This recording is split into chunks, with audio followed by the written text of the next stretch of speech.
Everyone, welcome to bright IQ। तो जैसा कि आप सभी को पता है कि अभी हम लोग JSS CGL में पढ़ रहे हैं प्रैक्टिस सेट। ये आपका प्रैक्टिस सेट पेपर का दूसरा पार्ट है, जिसमें हम लोग कंप्यूटर का ज्ञान को टोटल 20 क्वेश्चन को स्टडी करने वाले हैं। चलिए बिना लेट के हम लोग स्टार्ट करते हैं क्वेश्चन से। ये सारा क्वेश्चन आपका एग्जाम पॉइंट ऑफ व्यू से बहुत ज़्यादा इंपॉर्टेंट है, तो प्लीज़ वीडियो को बिल्कुल भी स्किप मत कीजिएगा, सारे क्वेश्चन को अच्छे से स्टडी कीजिएगा।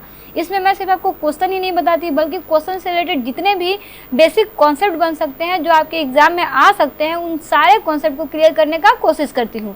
तो देखिए, पहला क्वेश्चन आपके पास है कि इलेक्ट्रॉनिक कंप्यूटर का आविष्कार किसने किया। इसका करेक्ट आंसर हो जाएगा कि इलेक्ट्रॉनिक कंप्यूटर का आविष्कार जो है वो आपके डॉक्टर NLM ट्यूरिंग ने किया है। इसे याद रखिएगा, ठीक है। अब चलिए इनके बारे में कुछ जानते हैं कि ये डॉक्टर NLM ट्यूरिंग है कौन। तो जी हाँ, अगर हम लोग इनकी बात करते हैं तो ब्रिटिश वैज्ञानिक डॉक्टर NLM ट्यूरिंग जो है वो आपके कोलोसिस नामक प्रथम इलेक्ट्रॉनिक डिजिटल कंप्यूटर के डिजाइन करने वाले पहले व्यक्ति हैं। वहीं नेक्स्ट क्वेश्चन है आपके पास कि कोई व्यक्ति कंप्यूटर साक्षर कहलाता है यदि वह सक्षम हो। क्या करने में सक्षम हो, तो उसे बेसिकली हम लोग कंप्यूटर साक्षर बोलेंगे। तो देखिए, कोई व्यक्ति कंप्यूटर साक्षर कहलाता है यदि वह केवल आवश्यक एप्लीकेशन को चलाने में सक्षम हो, यानी कि कोई भी व्यक्ति जो अच्छे से कंप्यूटर को चला सकता है, उससे रिलेटेड जितने भी एप्लीकेशंस आते हैं, एप्लीकेशंस को ऑपरेट कर सकता है, तो वो क्या होगा, वो कंप्यूटर को चलाने में साक्षर होगा, ठीक है। देखिए, इसमें हम लोग क्या देख सकते हैं ना कि बेसिकली उसके पास जो नॉलेज है, उसको जैसे MS ऑफिस का नॉलेज हो गया, MS एक्सेल का नॉलेज हो गया, इन सब चीज़ों का उनके पास नॉलेज होना बहुत ज़रूरी है, ठीक है। वही नेक्स्ट क्वेश्चन है आपके पास कि डॉक्टर के द्वारा प्रयुक्त शब्द CAT स्कैन का अर्थ होता है, यानी कि कैट का अर्थ क्या होता है, डॉक्टर के द्वारा किया गया ये शब्द है ना। तो देखिए, बेसिकली इसका अर्थ जो होता है वो आपका होता है कंप्यूटराइज एक्सियल टोमोग्राफी, ठीक है, जिसे बेसिकली कंप्यूटर एनालाइज टोमोग्राफी कहा जाता है, ठीक है।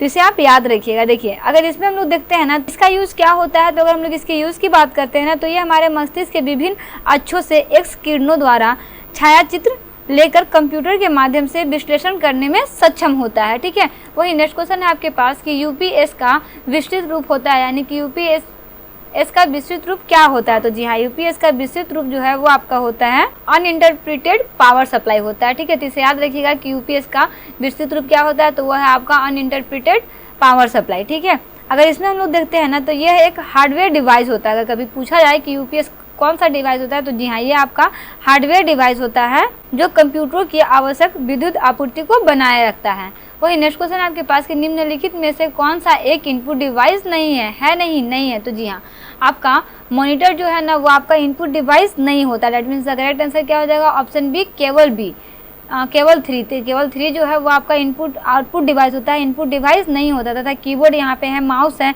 ये आपका प्रमुख इनपुट डिवाइस होता है, ठीक है। देखिए, इससे रिलेटेड हम लोग कुछ चीज़ को समझते हैं ना, तो आपको ये जानना जरूरी है कि इनपुट डिवाइस जो होता है ना वो कंप्यूटर में आंकड़ों को इंटर करने हेतु प्रयुक्त होता है, जबकि आउटपुट डिवाइस जो होता है ना वो किसी भी एंटर डाटा को कंप्यूटर द्वारा एग्जीक्यूट के बाद उसे निर्गत करने में सक्षम होता है, फिर निर्गत करने का काम करता है। वहीं आगे बढ़ते हैं, देखते हैं इसका नेक्स्ट क्वेश्चन जो है आपका कि जब आप डैश चाहते हो तो प्रिंट प्रीव्यू का उपयोग करना उपयोगी होता है। मतलब कब उपयोगी होता है, तो जी हाँ, आपको जब आप मुद्रित होने पर डॉक्यूमेंट कैसा दिखेगा ये देखना चाहते हैं तो आप प्रिंट प्रीव्यू का यूज़ कर सकते हैं ना। प्रिंट प्रीव्यू यानी कि प्रिंट करने से पहले का चीज़ होता है कि अगर आप कोई स्लाइड को प्रिंट करना चाहते हो तो प्रिंट करने से पहले आप उसे देख लो कि आपका पेज जो है वो सही है, गलत है, क्या है, उसमें लिखा हुआ चीज़ जो है वो कैसा है। इस चीज़ को देखने के लिए आप सबसे पहले क्या करते हैं, प्रिंट प्रीव्यू करते हैं ना।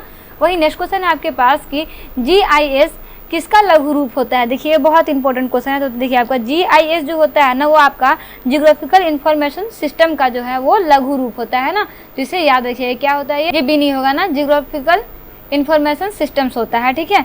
और ये आपका GIF जो होता है ना वो आपका सॉफ्टवेयर का एकीकृत करके भौतिक संदर्भ रचनाओं के लिए आंकड़े एकत्र करता है, प्रबंध करता है, विश्लेषित और उसे प्रदर्शित करने का काम करता है, ठीक है। तो इसका काम भी आपको याद रखना है। वही नेक्स्ट क्वेश्चन आपके पास कि सॉफ्टवेयर का अर्थ है। सॉफ्टवेयर का क्या अर्थ होता है, तो जी हाँ, अगर हम लोग देखते हैं तो कंप्यूटर में किसी भी कार्य को करने के लिए बेसिक किसका इस्तेमाल किया जाता है, सॉफ्टवेयर का इस्तेमाल किया जाता है। ऑब्वियस सा चीज़ है। तो बेसिकली सॉफ्टवेयर को प्रोग्राम भी कहते हैं, इसे याद देखिएगा, सॉफ्टवेयर को क्या कहते हैं, प्रोग्राम भी कहते हैं ना। और अगर इसमें हम लोग देखते हैं तो सॉफ्टवेयर उन प्रोग्रामों को कहा जाता है जिनको हम हार्डवेयर पर चलाते हैं, ठीक है। तो बेसिकली आपका इसका करेक्ट आंसर क्या हो जाएगा कि कंप्यूटर सॉफ्टवेयर जो होता है वो एक तरह का प्रोग्राम होता है ना।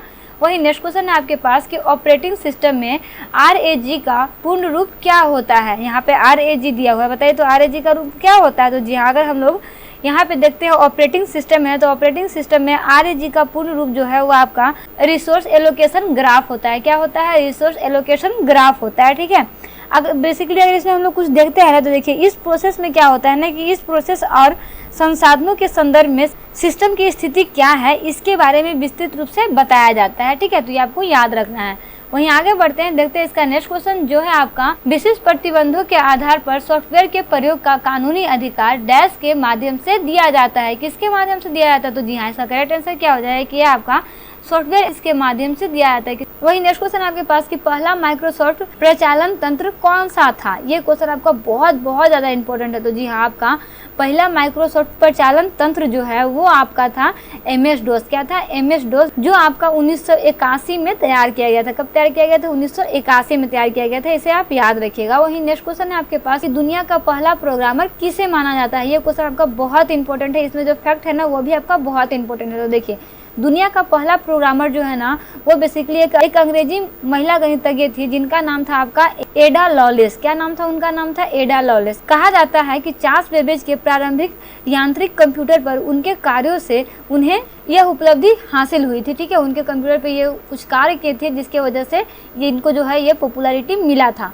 वही नेक्स्ट क्वेश्चन है आपके पास कि डॉक्यूमेंट में गणितज्ञ चिन्हों एवं सूत्रों को इंसर्ट करने की सुविधा निम्नलिखित में से कौन देता है। बहुत इंपॉर्टेंट क्वेश्चन, सोच समझ के आंसर दीजिएगा, ठीक है। तो देखिए आपका अगर हम लोग इसमें देखते हैं ना तो आपका किसी भी डॉक्यूमेंट में गणितज्ञ चिन्हों एवं सूत्रों को इंसर्ट करने की सुविधा जो है वो आपका ऑब्जेक्ट देता है। कौन देता है? ऑब्जेक्ट देता है। इसे याद रखिएगा, थोड़ा सा ये टेढ़ा क्वेश्चन है ना। वही नेक्स्ट क्वेश्चन आपके पास कि इंटरनेट मूल रूप से था। इंटरनेट मूल रूप से क्या था? तो जी हाँ, अगर हम लोग यहाँ पे देखते हैं ना तो इंटरनेट जो है ना वो आपका एक दूसरे से जुड़ी हुई कंप्यूटर नेटवर्क की वैश्विक प्रणाली होता है। तो इसे आपको याद रखना है कि इंटरनेट क्या होता है। तो एक दूसरे से जुड़ी हुई कंप्यूटर नेटवर्क की एक विशेष प्रणाली होती है जिसमें आपका वैश्विक स्तर पर डिवाइसों को संयोजित करने के लिए इंटरनेट प्रोटोकॉल का प्रयोग किया जाता है ताकि आप एक दूसरे से इससे आसानी से कनेक्ट कर सके। और इसीलिए इसे बेसिकली नेटवर्क ऑफ नेटवर्क्स की संज्ञा भी दी जाती है। किसे दी जाती है? इंटरनेट को। किसकी संज्ञा दी जाती है? तो नेटवर्क ऑफ नेटवर्क्स की संज्ञा दी जाती है। और बेसिकली अगर हम लोग इसका विकास का बात करते हैं तो इसका विकास जो है वो मूलतः अमेरिकी रक्षा विभाग की एडवांस रिसर्च प्रोजेक्ट एजेंसी है जिसे ARPA बोला जाता है, इनके द्वारा विकसित की गई नेटवर्क है जिसे ARPANET के रूप में जाना जाता है या फिर जिसे ARPANET के रूप में हुआ है। बोल सकते हैं किसका आविष्कार किसके रूप में हुआ है? ARPANET के रूप में हुआ है। दैट मीन्स का करेक्ट आंसर क्या हो जाएगा कि इंटरनेट का मूल रूप जो था वो आपका लघु प्रयोगी अनुसंधान नेटवर्क जिसे ARPANET कहते हैं वो था, ठीक है। ARPANET किससे बना है? ARPA से बना है। ARPA का फुल फॉर्म क्या होता है? तो एडवांस रिसर्च प्रोजेक्ट एजेंसी है, ठीक है। वहीं आगे देखते हैं इसका नेक्स्ट क्वेश्चन। तो आपका इसका नेक्स्ट क्वेश्चन है कि निम्न में से कौन एक कंप्यूटर आंकड़ों की त्रुटियां प्रदर्शित करता है। बहुत इंपॉर्टेंट क्वेश्चन है, ठीक है।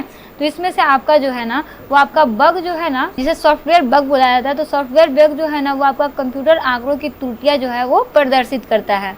वहीं आगे बढ़ते हैं, देखते हैं इसका नेक्स्ट क्वेश्चन जो है आपका वर्ल्ड वाइड वेब के आविष्कारक कौन है। तो आपके वर्ल्ड वाइड वेब के आविष्कारक जो है ना वो आपके टिम बर्नर्स-ली है, ठीक है, ठीक है। इसे याद रखिएगा, कौन है? टिम बर्नर्स-ली है ना। वही नेक्स्ट क्वेश्चन है आपके पास कि कंप्यूटर शब्दावली में URL का विस्तार क्या है, ठीक है। आपको URL का विस्तार रूप बताया। तो देखिए URL का मतलब होता है यूनिफॉर्म रिसोर्स लोकेटर। क्या होता है? यूनिफॉर्म रिसोर्स लोकेटर होता है ना। तो आपको ये जानना बहुत ज़रूरी है कि बेसिकली कंप्यूटर शब्दावली में URL यानी कि इंफॉर्मेशन रिसोर्स लोकेटर, और बेसिकली इसमें अगर हम लोग कुछ चीज़ जानते हैं तो आपको ये चीज़ जानना बहुत ज़रूरी है कि आपका इंफॉर्मेशन टेक्नोलॉजी के क्षेत्र में URL का जो है ना वो आपका यूनिफॉर्म रिसोर्स आइडेंटिफायर का एक सबसेट होता है जो यह बताता है कि आइडेंटिफायर रिसोर्स एवं उसे पुनः प्राप्त करने का तरीका कहाँ उपलब्ध है, ठीक है। ये आपको बताता है, इसे याद रखिएगा। वहीं नेक्स्ट क्वेश्चन है आपके पास कि वर्ड में यूजर द्वारा सेलेक्टेड टेक्स्ट के सेंटरिंग के लिए शॉर्टकट की क्या होता है। बताइए इसके लिए शॉर्टकट की क्या होता है। तो जी हाँ, इसका शॉर्टकट की जो होता है ना वो आपका होता है Ctrl+E होता है। क्या होता है? Ctrl+E होता है, इसे याद रखिएगा, ठीक है। वही नेक्स्ट क्वेश्चन है आपके पास कि वर्ड में कट एंड पेस्ट करने के लिए कौन सा मेनू सेलेक्ट किया जाता है। तो आपका बेसिकली वर्ड में कट एंड पेस्ट करने के लिए आपका जो मेनू यूज होता है ना वो है आपका एडिट मेनू ना। इसमें किसका यूज करते हैं, एडिट मेनू का यूज करते हैं, ठीक है। वहीं आगे बढ़ते हैं, देखते हैं इसका नेक्स्ट क्वेश्चन जो है आपका कि एक डेटाबेस वेयरहाउस है। क्या है एक डेटाबेस वेयरहाउस? तो जी हाँ, आपका डेटाबेस वेयरहाउस को किस नाम से जाना जाता है, तो वो है आपका इंटरप्राइज डेटा वेयरहाउस के नाम से जाना जाता है। अगर हम लोग इसमें बात करते हैं ना, जो आपका क्वेश्चन दिया हुआ है, तो ये आपका डेटाबेस जो है, डेटाबेस और एक डेटाबेस वेयरहाउस जो है ना वो आपका महत्वपूर्ण विषय क्षेत्र के आसपास संगठित रहता है। दैट मीन्स करेक्ट आंसर क्या हो जाएगा, ऑप्शन बी हो जाएगा, ठीक है। तो बेसिकली इस तरह से हम लोग जेएसएससी सीजीएल में प्रैक्टिस सेट पेपर 2 से कंप्यूटर का ज्ञान के टोटल 20 क्वेश्चन को सॉल्व कर चुके हैं। ये सारा क्वेश्चन आपका एग्जाम पॉइंट ऑफ व्यू से बहुत ही इंपॉर्टेंट है। इसमें जो भी मैं बेसिक कॉन्सेप्ट दे रही हूँ, सारे कॉन्सेप्ट को आप अच्छे से दिमाग में जरूर रखिएगा। हो सकता है कि इससे आपका कुछ ना कुछ क्वेश्चन मैच करे, मतलब मैच करे क्या, 100 में 99% चांस है कि जितना मैं आपको सेट बता रही हूँ ना, 10 सेट पढ़ते पढ़ते तक आपको खुद समझ में आने लगे कि नहीं अब मैं बहुत सारा क्वेश्चन जो है वो सॉल्व कर पा रही है, फिर कर पा रहा हूँ, ठीक है। तो सारे क्वेश्चन को सॉल्व करते रहिए। क्वेश्चन में कोई भी प्रॉब्लम हो या फिर इससे रिलेटेड कोई और भी अदर कंटेंट चाहिए तो प्लीज़ उसके लिए कमेंट बॉक्स में कमेंट जरूर कीजिएगा और सभी के साथ इस वीडियो को जरूर शेयर कीजिएगा। जितना हो सके उतना इसे शेयर करने का कोशिश कीजिए, ठीक है। तो मिलते हैं नेक्स्ट वीडियो में एक इंपॉर्टेंट पार्ट, एक इंपॉर्टेंट टॉपिक के साथ। Thanks for watching, like share and subscribe bright IQ।